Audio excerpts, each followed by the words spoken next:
सुमारे 1 तासाच्या चढाईनंतर शेवटी एक सपाट रस्ता लागला। तो क्षण खरंच दिलासा देणारा होता आणि इथूनच पहिल्यांदा स्पष्ट दिसलं टकमक टोक। दुरून दिसणारं ते कडं जितकं सुंदर तितकंच भयावह, आणि ते पाहून कळलं आतापर्यंतचा प्रवास व्यर्थ नव्हता।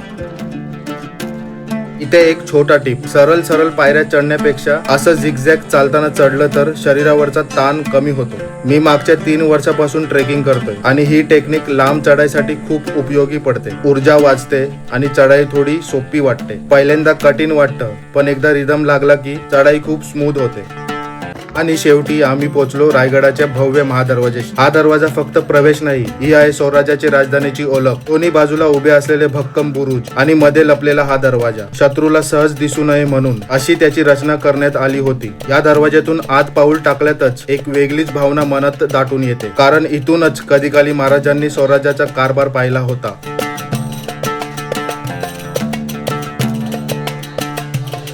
इथून आत गेल्यानंतर तुम्ही फक्त पर्यटक राहत नाही, इतिहासाचा भाग होतात। तर आजसाठी एवढंच। पुढचा भाग बघण्यासाठी चॅनलला नक्की सबस्क्राईब करा।